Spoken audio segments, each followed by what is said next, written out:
lesson 14. Do you understand Satan's war against God? Because that's what the book of Revelation is all about. It's for just a minute letting you see, kind of like if you're reading the New York Times or anything, what's going on in the Ukraine. They're always, America, siding with the Ukraine. And so America is allowing our satellites to see what the Soviets, or the Russians, are doing, and they're feeding that to the Ukrainians. You all know that. We know it even better because that guy from Massachusetts, the National Guard guy, leaked all those documents in the gaming platform.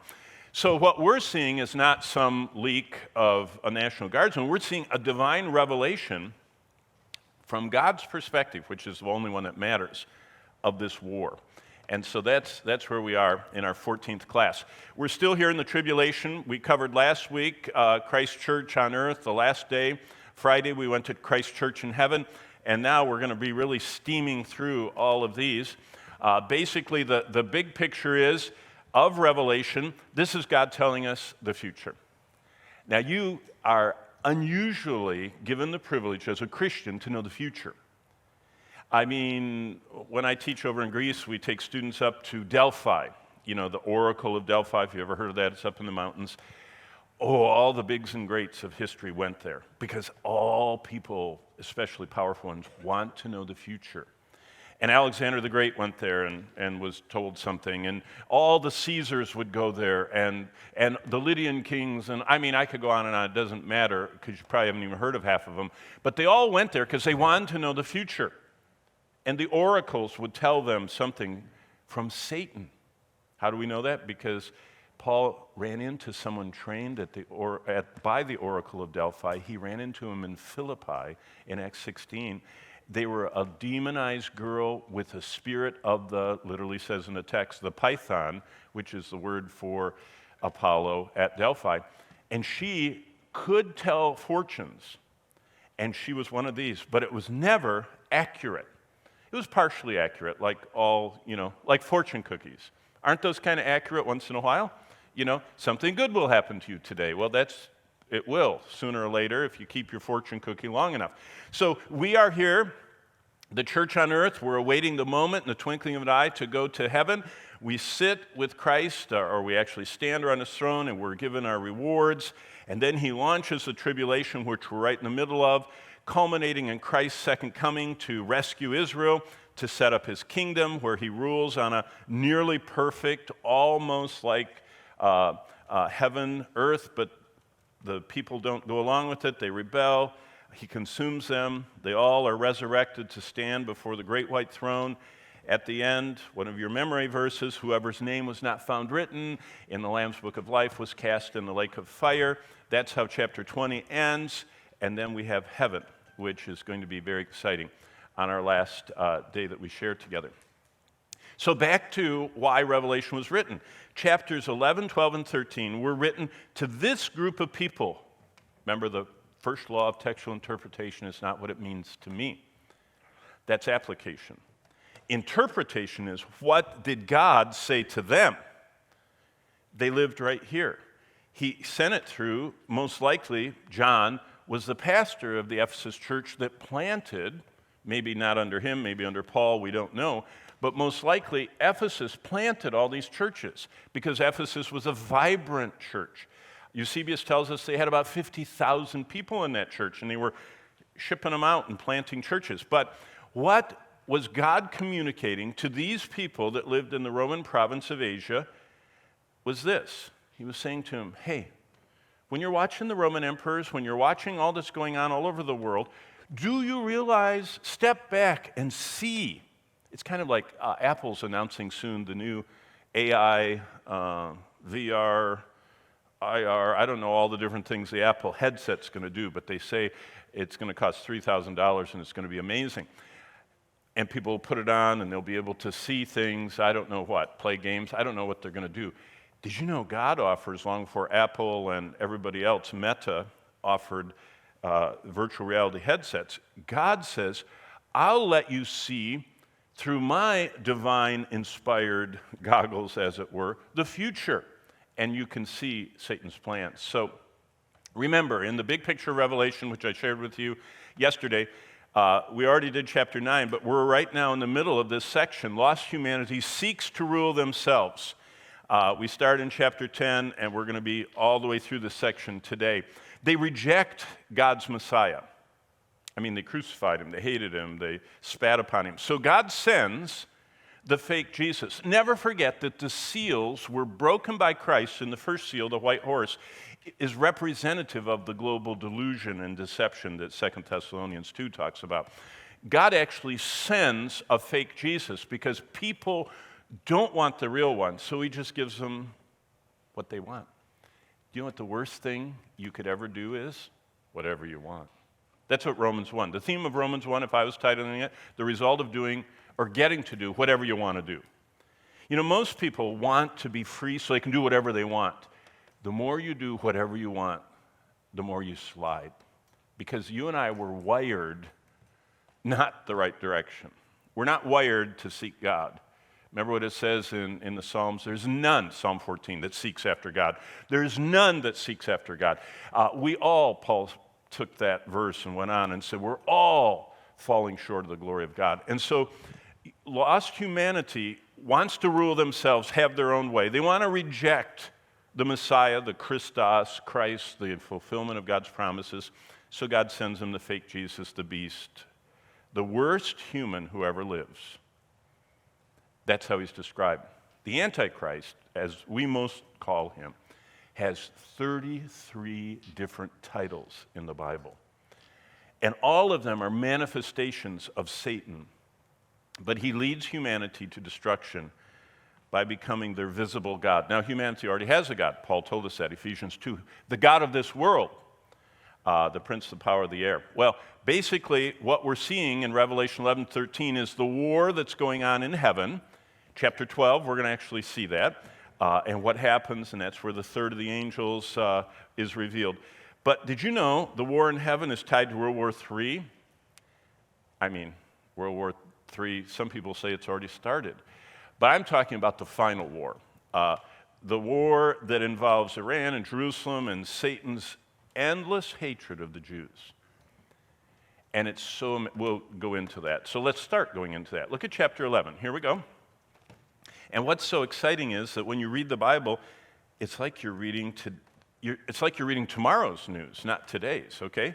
And I was given a read. Oh, this is still the eyewitness on the ground report. Just imagine John is a CNN or a whoever, whatever news network you watch, reporter that's right on the scene of something happening. That's what God presents in Revelation. John is right in the center of all this, and he was given a reed like a measuring rod, and the angel stood saying, "Rise and measure the temple of God, the altar, and those who worship there." Now, John is in the future. And what's so interesting is everybody that was getting this letter was going to be scratching their head. Why? Because this letter was written sometime in the 90s, and the temple, this one right here, temple number 2, was gone. Titus destroyed it. His father, Vespasian, started the destruction. His brother, Domitian, reaped the benefits of the destruction. But Titus, the general from the Mount of Olives, oversaw the destruction of Jerusalem and the killing of 1 million Jews.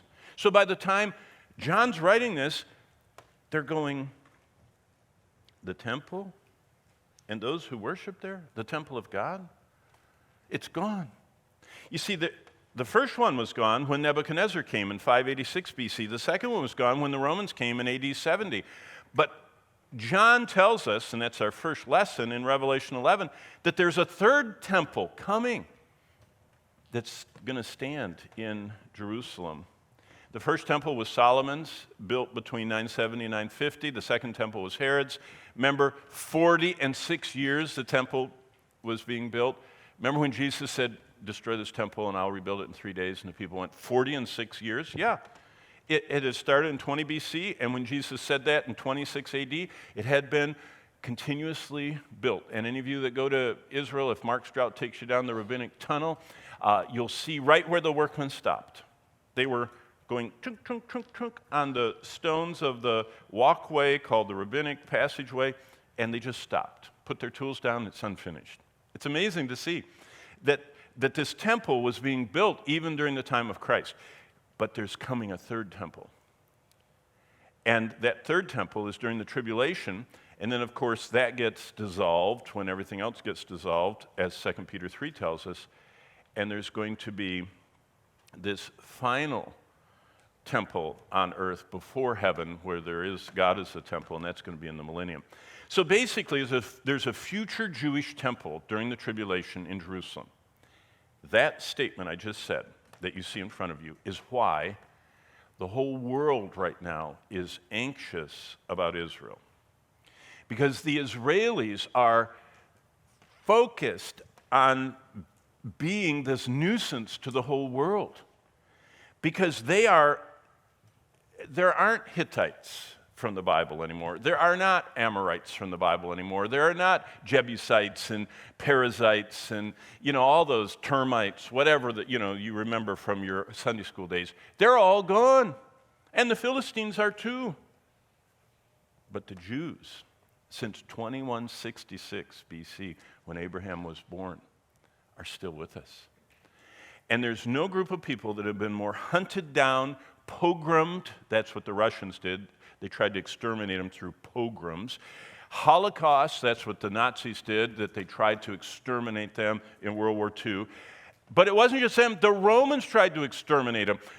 You know what I mean? The Persians, do you remember the whole Mordecai thing with the horrors of him having to save his people with Queen Esther? The whole time, Satan. See, it's Satan's desire to erase the Jews. Why? Because God staked his name on them. By the way, if you understand your systematic theology, God sovereignly elected Israel. And if you know anything from systematic theology, anything God sovereignly elects can't be broken. Sovereign means he's all-powerful, and elect means he chose. So he all-powerfully, in the Old Testament, chose Israel. And Satan knows enough of the Bible to know that. And so there's a future Jewish temple, which really bothers Satan to even think that's possible. And it's during the tribulation, which really makes us wonder how, since there are only 6-7 million Jews and there are like 1 billion Muslims, how can those 7 million Jews move the second most holy spot on earth to the Muslims and put their temple up? Because, it seems like something like that's going to happen. How do we know there's a temple during the tribulation? Because Daniel saw it in Daniel 9 when he predicts the future. Jesus saw it. That's the whole context of Matthew 24. Jesus speaks from a Jewish context, and he says, when you Jews see the abomination that causes desolation standing in the temple. Now, Jesus was referring to a historic event. He was referring to when the temple during the Maccabean period, that's where we get Hanukkah and all that, the December Jewish holiday, there was this bad guy called Antiochus Epiphanes. And Antiochus Epiphanes sacrificed a pig on the altar in Jerusalem in the temple to desecrate it. And so it just made the Jews so mad, they rose up and they fought him off, and it started the Maccabean revolt. And that historic event prompts Daniel, in Daniel 9, 10, and 11, to describe, he said, that event is foreshadowing what Jesus talked about. Because Jesus talked about the abomination that causes desolation in the future. So in 26 to 30 AD, Jesus said, sometime in the future, there's going to be a temple here, and someone like Antiochus, only he's going to be from the Roman Empire that destroyed the temple in Daniel 9. So I'm not teaching Daniel. I think what Paul Weaver or somebody teaches that, and you'll cover all that, or you already have. But Jesus saw the temple. Paul sees the temple in 2 Thessalonians 2. He talks about the Antichrist being in the temple and deceiving the world. And now John is seeing the same thing in chapter 11 of Revelation. So basically, look what it says in verse 2. After he measures this temple, but leave out the court, which is outside the temple, Revelation 11:2. Don't measure it. It's been given to the Gentiles, and they will tread the holy city, that's Jerusalem, underfoot for 42 months. Now, yesterday in the Q&A, or the after-class talk, someone came to me, one of their questions was great. And they said, how come Dan isn't in, the listing in Revelation of the 144,000? I said, oh, that's great. Good question. The tribes of Israel is like an alphabet made up of 14 letters. There are the 12 sons of Jacob, which are the normal 12 tribes of Israel. But do you remember God split Joseph, or actually didn't split, doubled his portion because Joseph was so faithful. And he took away the tribe of Joseph, and the Levites didn't get a tribal allotment, so he pulled that back, and he put in 2 tribes, Manasseh and Ephraim. And they were big tribes. And so what we have is the 12 plus Manasseh and Ephraim. So we have 12 tribes plus 2 more that God added. That's 14. And so what's fascinating is that when the Lord starts talking about this, he said that he is limiting Antichrist time to 42 months. It's just like the 12 tribe alphabet that has 14 letters in it, and there's 12 tribes, but there's 14 tribes. The tribulation has many names too. The tribulation is called the 70th week in Daniel. It's called the time of 42 months and 42 months. It's called the time of 3.5 years and 3.5 years. It's called the time of 1,260 days and 1,260 days. You say, what is that? It's the vocabulary God uses to describe the career of the Antichrist. And right here it says that the Antichrist only rules, see verse 42, he allows them to trample underfoot for 42 months. That's what God calls what Satan is doing through the Antichrist, trampling this temple. And I will give power to my 2 witnesses. So God, while he's limiting the career of Antichrist to just half the tribulation, personally what I think is the first half is building up, and it's kind of like all those environmental problems are coming, and this genius arises, and he's the Antichrist. And he's really smart, and he's really a communicator. And, I mean, Daniel tells us a lot about him. Do you know what Daniel says? He has the God of forces. So he has this kind of supernatural power. And it also says he's a man who has no desire for women. What do we call that today? They call that gay. They call that homosexual. And so this man is a Roman leader who has supernatural power of forces, who, we'll see in just a minute, is one of the greatest communicators ever to come to the earth. I mean, when he speaks, people are wanting to follow him. And God limits how long he's doing because Satan's empowering him. And look what the Lord always does. He frustrates Satan's plan. The Lord deploys 2 witnesses. And it says, I will give power to my 2 witnesses, and they will prophesy 1,260 days. Now look, verse 2, 42 months. Verse 3, 1,260 days. Half what it's saying of the 7-year tribulation. So, and then there's a messianic revival. Verse 4 talks about that. And they're the 2 olive trees, the lampstands, according to the God of the earth. These 2 witnesses are stirring up the Jews and getting them who are protected by God. And so all this is going to come together. Let me just kind of put it in a chart for you. The 2 witnesses, it talks about the duration of their time is 42 months. They're empowered for 1,260 days, which is the same thing. They're able to call down fire and shut heaven, just like Elijah did. They turn water into blood and smite the earth with plagues, just like Moses did. So historically, God doesn't tell us who they are. But by the way, Elijah was taken to heaven without dying. Moses died but was buried by God. And there's a third person in the mix that was also taken to heaven before Elijah without dying. And so we actually have 3 contenders for the 2 spots of the 2 witnesses. What they do is like Moses and Elijah. But the fact that Jesus said everyone has to die once, except for those taken in the rapture, everybody else has to die once. Since Elijah didn't and Enoch didn't, many people think that it's Enoch and Elijah. Other people think it's Moses and Elijah. And I think, I don't know, because it doesn't say. But then the beast from the abyss, this is the Greek word abuso, kills them. And earth dwellers celebrate, and they're resurrected after 3.5 days. So that's everything we know about the witnesses. They serve God for half the tribulation. Humanity, see in verse 7, when they finish their testimony, the beast that ascends out of the bottomless pit will make war against them and overcome them and kill them. So see, they're fire-breathing, God-protected, rain-stopping, plague-smiting until their ministry is done. Did you catch that? Did you know we're invulnerable until God finishes what he's doing with us? It's amazing. I mean, if you ever read great missionary stories like John Paton of Vanuatu, that missionary, they dropped him off of a boat in the 1800s to go to this island in Micronesia to give the gospel. They wouldn't get near the island. They were headhunters. And they had killed too many sailors. And so they just put him in a boat and his wife and pushed him and said, have fun, you won't make it. You ever read his biography? He pulled up with his boat on the shore, and the Indians all stood in amazement. The cannibals all stood in amazement. And they didn't bother him.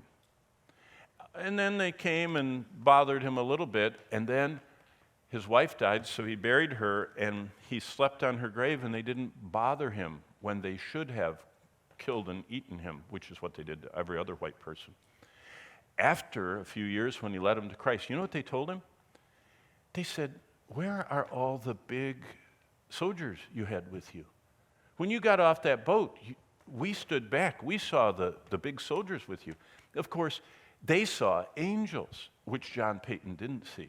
See, God is able to keep us supernaturally. Where does it say that? Hebrews 1:14. Are they not all ministering spirits sent forth to minister for those who shall be heirs of salvation? That's a description of angels. We have what commonly is called guardian angels, but the Bible doesn't call them that. It just says they're watching over us because we are heirs of salvation, and nothing can happen to us until we finish our purpose in our generation, our course that the Lord's given us. So they get in chapter 7, the Antichrist defeats these nuisance two witnesses, kills them, but look what happens. God uses even their death as a very powerful event. And it says, and I've already read this to you on our first class, but I'll tell you again. After 3.5 days, verse 11, the breath of God enters them. They stood on their feet. I can just imagine someone's got their phone out and they're doing Facebook Live or whatever is current then. There's probably a line like they have at big funerals, and there they are just laying on the ground, massacred by the beast, and they're going by filming it and talking, they have their own little live show or something. And all of a sudden, whoop, they stand up, and that person drops their phone, and someone else picks up the live stream, and it says, the breath of God comes in them, they stand on their feet, and great fear falls on those who saw them. And then they heard a loud voice from heaven saying, come up here. That's the same thing we hear in chapter 4. Come up here. The door is open in heaven. Come up here. This is a sound of when God takes people to heaven. That's why we believe the church goes to heaven in chapter 4, but we already covered that. But come up here. And they ascended to heaven in a cloud, and their enemies saw them. And in the same hour, there's this earthquake. So the end times, did you catch? The whole world is watching. In fact, before this, starting in verse 8, it says, they watch them dead for 3.5 days, and they send gifts to each other. That means Amazon or somebody is still in place. I just read the Mac magazine that had this cute little thing I want to buy for my computer that you can use your iPhone as the camera, and it hooks in wirelessly. And so I ordered on Amazon. It's coming from England, but it's on Prime, so it's free. And I thought, what a world we live in. You can, in Florida, order something from England and have it freely delivered to your house, and they even track it for you and show you where it is in transit. We don't think anything about that. When this was written, news traveled at the speed of horse. As fast as a horse could gallop is how fast the news went. Emperors would die in office in Rome, and it would take months for the couriers to get the word to the furthest Roman legionnaire outposts. News traveled by the speed of wind and the speed of horse and chariot and foot. So when this was written, those who didn't believe the Bible for 2,000 years would say, that's obviously an error. How can the whole world see anything? It takes, even in World War II, it took months for the word to get out that Japan was defeated. Because after World War II, because there were so many remote places and they didn't have satellites, they didn't have television. But in the tribulation, there's global television. People see these two witnesses laying there, and global communication as the whole world is watching and communicating and sending gifts to each other. Well, look what happens in verse 13. So after they stand on their feet and they come up in the cloud, in the same hour, verse 13, there's a great earthquake. A tenth of the city, so a tenth of Jerusalem fell in the earthquake. 7,000 people were killed. The rest were afraid and gave glory to the God of heaven. Isn't that neat? Remember what I said yesterday? Why does God send disasters? Some people, when they get shaken up by disasters, look up. Most people don't. They get mad at God and they look down in self-preservation. Verse 18, I love. And it says, the nations were angry and your wrath has come, the time of the dead, that they should be judged, and you should reward your servants. And those who fear your name, small and great, should destroy those who destroy the earth. Worship of the earth is what the lost earth dwellers, they shake their fist at God, just like here, those that were shaken enough, they give glory to God, but the rest of them won't. There's this contrast. And by the way, God describes the people that are lost as earth dwellers 7 times in Revelation. And by the time we get to verse 19, God reminds us, worship is how we always remember God's wrath and justice are holy. It says in verse 19, the context of all this is the temple of God was opened. The ark of his covenant was seen in the temple. Remember I told you the first class? Indiana Jones didn't find the ark. We know where it is. It's in heaven. The real ark is in heaven. The ark of the covenant, verse 19, was seen in his temple. And there were lightnings, noises, thunderings, earthquake, and great hail. All of this is just such a reminder of the context of all this is the throne of God and these 7 angels coming out to the edge of heaven, and they're coming out blowing their trumpets. And then in a couple of classes, the same 7 are going to come out and they're going to dump their bowls. And all the context of Revelation is before the throne of God and worship. So what is worship, by the way? When it says here that verse 16, they sat before God and fell on their faces and worshiped God. What is worship? When we worship, by the way, worship, the word is proskuneo in Greek, and it means to kiss toward, and it's the giving of adoration to something or someone. And so we adore God, and when we adore him, he quickens our consciences by his holiness, and we need that. Makes us alive to how holy he is. As we worship, God nourishes our minds by his truth. We need that. Our minds get all polluted by the falsehood. When we worship, God purifies our imaginations. Boy, do we need that. There's a lot of impure imaginations going on, and worship is a time we purify our imaginations by seeing what God says is beautiful. As we worship, God opens our hearts to his love. There's something about worship that just fills us. God is love, and we have love. And as we worship, we submit our wills to his purpose. And that's the most important thing. All of this happens when we submit to him, because when we're around God, he overflows in our lives. Okay, now let's go to this, Revelation 12. Everybody look at Revelation 12 real quickly. Oh, we have a hand still raised, yes. Sorry. For the memory verses, is that going to be a question on our quiz that we say we memorize them? Very good question. I don't know. Do you know why? New York writes the quizzes and the tests. So I don't know. I just told them for this class you're supposed to memorize it. So I don't know if you're going to write them out the way you guys, do you still write out verses? Do you have verse quizzes? Isn't that funny? I've been around so long. Did you know that it used to be hard? Every week you guys had to write on paper every word of your verses. So they don't do that anymore? So I have no idea. Ask Ginny. And give her a hug when you ask her, because she's been doing this a lot longer than I have. Any other good questions like that one? Nope. Look at this. Now, I told you this is when class gets really interesting. Did you know Revelation 12 tells us it's not just Star Wars that in a faraway galaxy, whatever.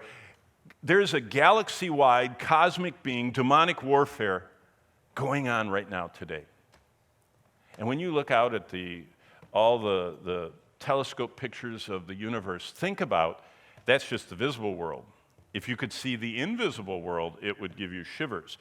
And it says this, "Now a great sign appeared in heaven." Look at this. There are 7 of these. This is the first one. And in verses 1 through 3, we get introduced to these 7 signs, and they continue all the way to chapter 19. It's a fun study to study all of them and what they are. "But a great sign appeared in heaven, a woman clothed with the sun and the moon in her feet, and on her head a garland of 12 stars. Sounds really interesting. "And then being with child, she cries out in labor and in pain to give birth. And another sign," here's sign number 2, "appeared in the heavens. And it's getting even better. A great fiery red dragon having 7 heads and 10 horns." This is just, wow, it's like science fiction. "And 7 diadems on his head. Oh. And his tail drew a third of the stars to heaven."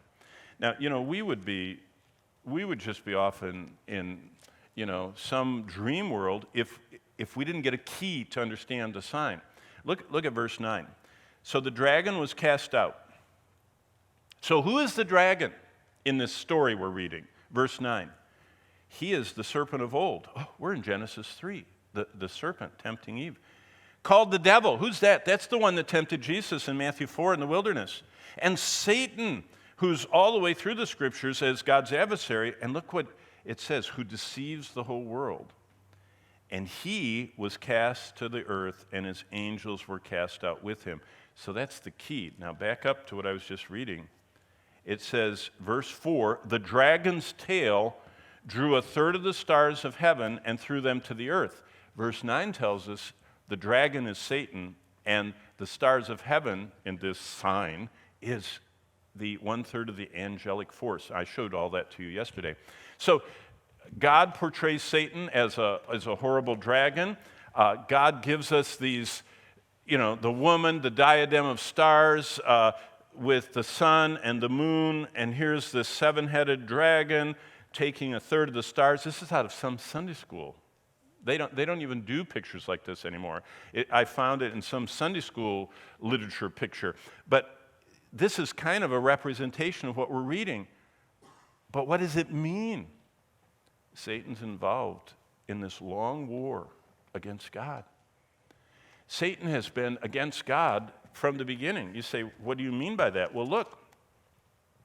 He tried to corrupt Adam's line before the flood, and so God had to put all those angels involved in chains, and Peter tells us they're never going to get out. Then he tries to corrupt Abraham's seed. Do you remember Hagar that Abraham and Sarah picked up in Egypt? That was Satan's attempt to get the line not to be the pure line through Abraham, but to go through Ham. That's where the Egyptians are from, the Hamitic line instead of the Semitic line.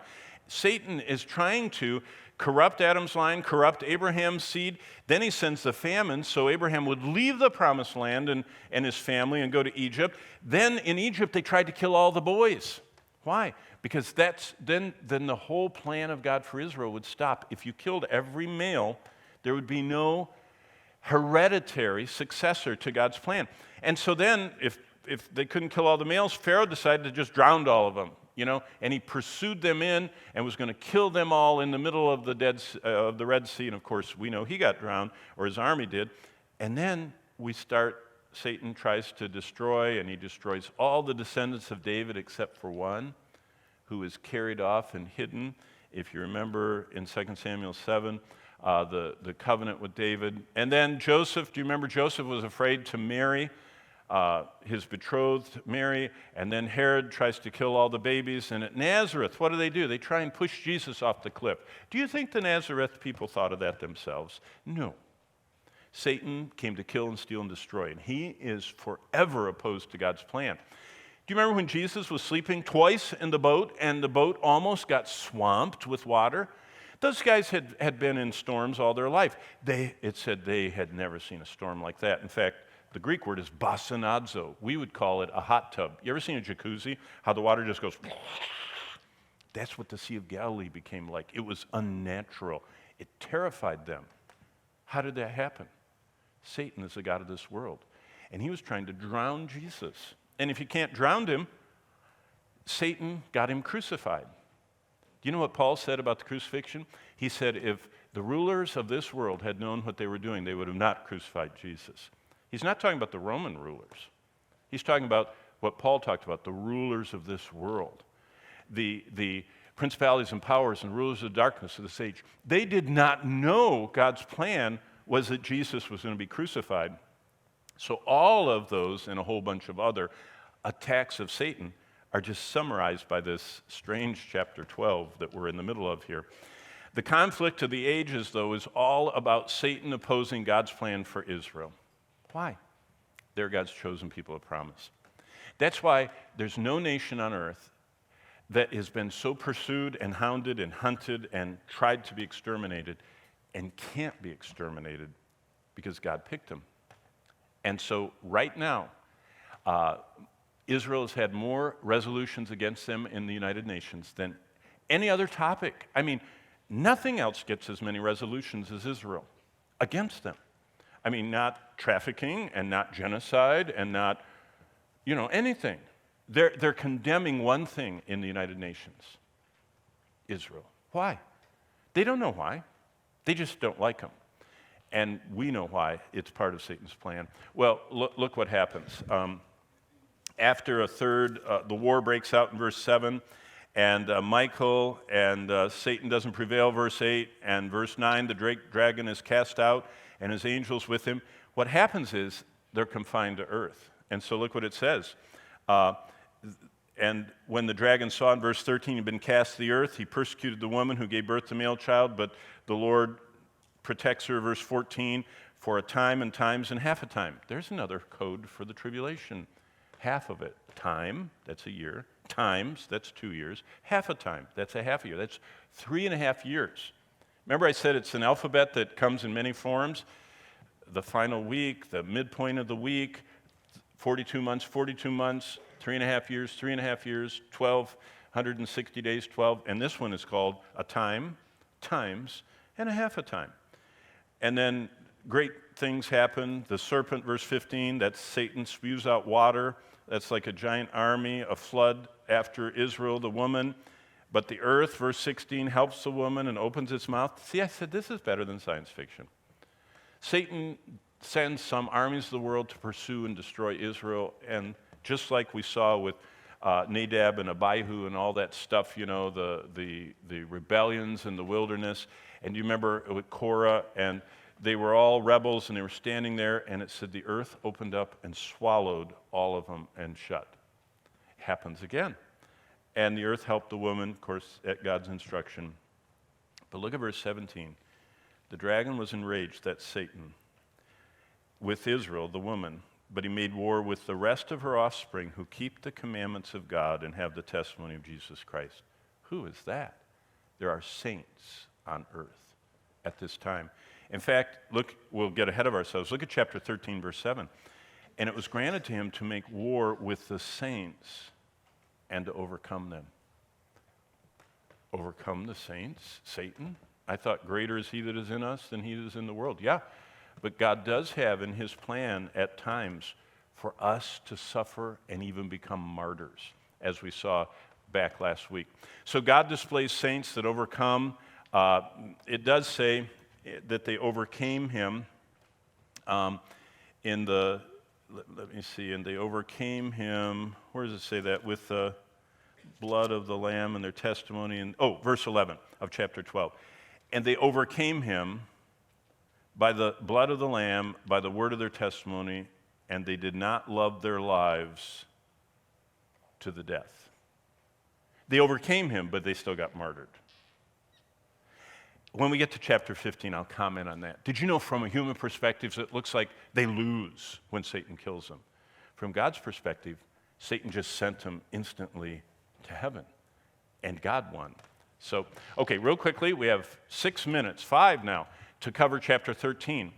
The most described bad guy in the Bible. Revelation 13 reveals to us the beast of Revelation, who is the Antichrist. He's called the man of sin. He's superhuman. He's the final Caesar, Daniel says. He's the author of 666, we're going to see in this chapter. He is Jesus-like. He's kind of the replacement for Jesus. He's a global leader. Daniel tells us that. He's a peacemaker. Daniel tells us that. He's the first one that gets the Arab-Israeli conflict settled. He is what we most know as the Antichrist. And basically, if we were to sum up everything, and there's a huge section about him in the book of Daniel that you're going to study or already have, the Antichrist is a monster. He's super intelligent. It says that he seems to be the smartest human. Now, I'm not talking about Jesus, because Jesus was 100% human, 100% God. The Antichrist appears to be the smartest 100% human that's not 100% God.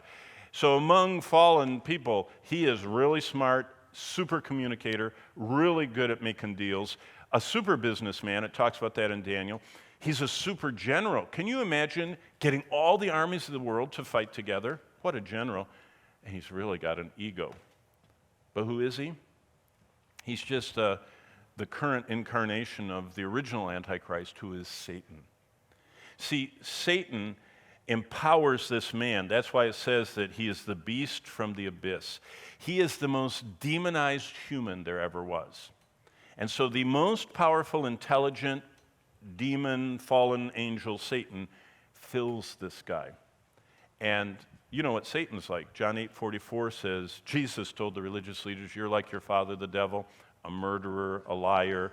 That's what the Antichrist is. Now, we already know from 1 John 2:18 and 4:3 that in the last days there's going to be a super outflow of demonism. In the final days, most people, we already know, John tells us in 1 John, will be led away by the lie. Jesus says in Matthew 24, the most repeated future event that Jesus talks about is right here, deception.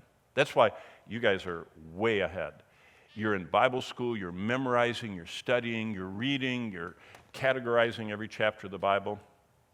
But what this guy is able to do, Satan empowers the Antichrist and the false prophet. Well, let me just read to you. It's even better than saying it, to read it. Look at verse 11. I saw another beast coming up out of the earth. He had 2 horns like a lamb. He spoke like a dragon. So the 2 horns like a lamb means he looks delicate, but he's got a powerful voice. He exercises all the authority of the Antichrist, the first beast in his presence, causes the earth and all who dwell on him to worship the first beast, whose deadly wound was healed. Something happens. The Antichrist maybe gets assassinated, and then he gets, resurrected. It's a false resurrection. But look at this, verse 13. He, this false prophet, performs great signs, so he even can make fire come down from heaven. Now, can you imagine, being on television, the camera on you, and saying, do you want to know if I'm the real deal? Watch. And you go like that, and bolts of lightning, kind of Thor-like, from Marvel Avengers. Bow, bow, bow, bow. And you go, oh, that was fake. That's CGI. Okay, I'll do it over here. That's what verse 13 says a human being is able to do during the tribulation. So now we're not watching movies. This is Satan on steroids, trying to deceive the world. Great signs. And he deceives, verse 14, those who dwell on the earth. And then look what he does in verse 14. And we see, I just clipped this out of a magazine, March 13th. Technological singularity is coming in the next 20 years. Futurists predict a point where humans and machines become one, where we meld together chips and our brain. What we see, though, in Revelation is that Satan, with artificial intelligence, makes a robot. You say, really? Yeah. It says he makes an image, verse 14, of the beast. That's an image, like a statue, like an idol, who was wounded by the sword and lived. That was the mortal wound. And he was granted power to give breath to the image so it comes alive. That the image of the beast should both speak and cause as many as will not worship the image of the beast to be killed. He becomes like the Terminator. And he's doing what Satan says. So how do you escape the mark of the beast? any thinking person that reads this, they go, boy, that scares me. Well, we know the only way to escape the mark of the beast is to be signed by God. That's why the gospel is given. And that's why regeneration and forgiveness and justification and reconciliation are so important. And that's what God left us here to share.